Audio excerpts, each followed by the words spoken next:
I generally mock drafts. I've seen people do 7-round mock drafts. The hit rate's about 4%.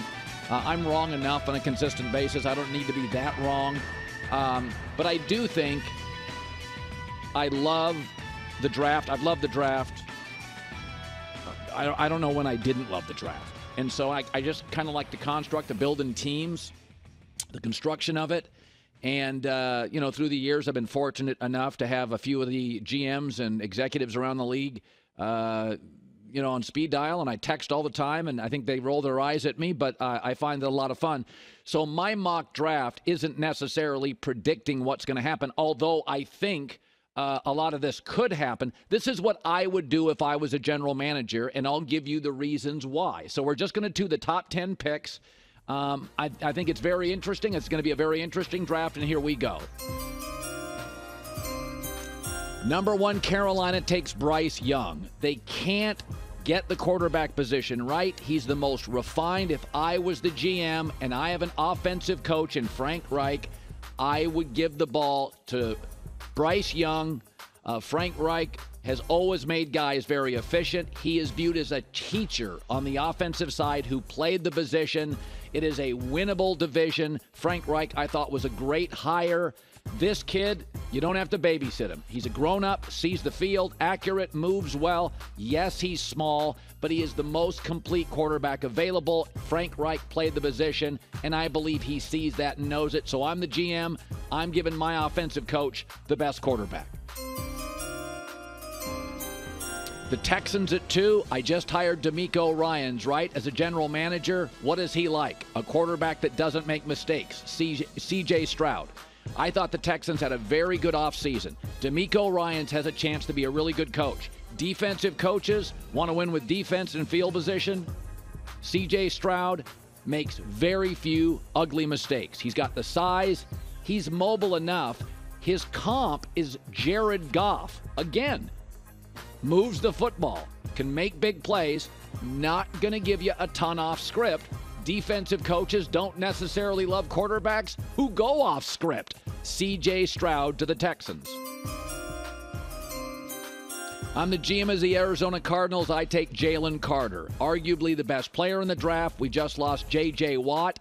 I've got a defensive coach. His side of the ball, his expertise is defense and front sevens.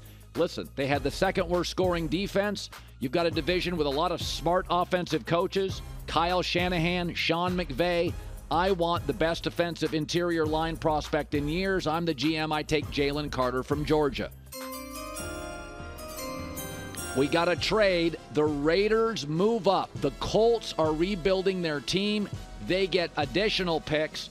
The Raiders move up from 7 to 4 and take Will Levis. Listen, I got issues with Will Levis, but he is what Jimmy Garoppolo isn't. He's healthy, he's athletic, and he's got a big arm.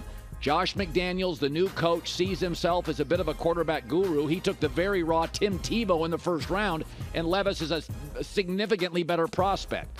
He'll have time, a year, to develop behind the mature Jimmy Garoppolo. Mature, maybe not personality, but he certainly is physically. He gives you what Garoppolo doesn't. Stability and health and a big arm. Raiders move up to 4. Seattle is going to take Will Anderson. Pete Carroll, defensive culture, will strongly consider Anthony Richardson. But Pete and John Snyder are going to make a case that this kid led college football in sacks over the last 2 years, 6 more than any other player. And I believe Pete Carroll believes it's a position of need, and he may be the best player in the draft. I think he'd take Jalen Carter here if available, who may be the best player. But if Will Anderson's available at 5, and I think there's a chance, I have a hard time believing in a position of need with a defensive coach, they could pass on arguably the best player in the draft. They've got Geno. They can get a quarterback later. I think Seattle goes Will Anderson. The Lions hit a home run last year with defensive end Aiden Hutchinson. They stay on defense, which was the worst in the league last year statistically. Get Myles Murphy, the edge rusher. Now between Hutchinson and Myles Murphy in a division where Detroit and Minnesota can score points. And, you don't know what Jordan Love's going to be. This is an organization that has been bad defensively for years. They solved their cornerback issue in free agency. Now they solidify their pass rush. Lions take Myles Murphy. The Colts got additional picks, moved down from 4 to 7 for the Raiders. I think they're going to get into the Lamar sweepstakes potentially after the draft, or bottom out, they're going to get Paris Johnson, the best left tackle. They allowed a lot of sacks. The AFC's got a lot of good pass rushers. This kid is a monster. 315, good feet, 6'6.5". Second most sacks in the league last year allowed by the Colts. It's a position of need. It's one of the 4 most important positions, maybe top 3 in the league.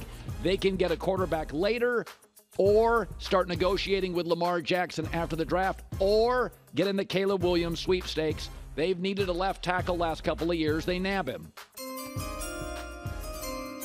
Atlanta at 8 needs playmakers in the back end. They just brought in safety Jesse Bates. They get Christian Gonzalez, the playmaking, long, athletic corner from Oregon, who I think is going to be a steal at 8. I think he's a great, great player.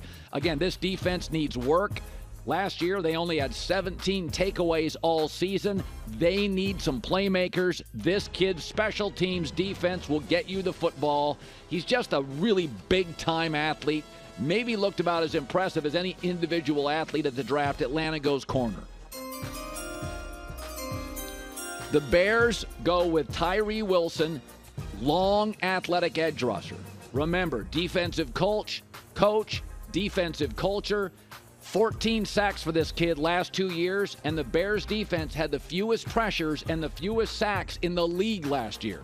So he is an absolute position of need. Many people see him arguably very close to the best edge rusher. Last year, their first 2 picks were defensive players. They both hit.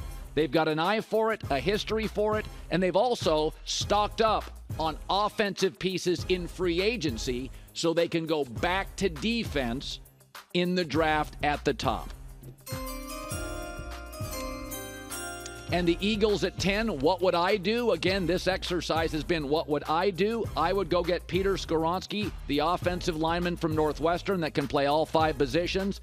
Jason Kelsey probably leaves after the year. Northwestern does really well with O-linemen. Lane Johnson re-signed at right tackle, but he's getting older. Philadelphia wants to absolutely protect, I would, Jalen Hurts, so I would go to the offensive line. You're good at receiver. I mean, if you start looking at you're good at quarterback, you're good at receiver, you're always good at tight end. My only concern on the more important part of the game, offense, is the offensive line, which is getting old. I'm going to go get another great Northwestern offensive lineman.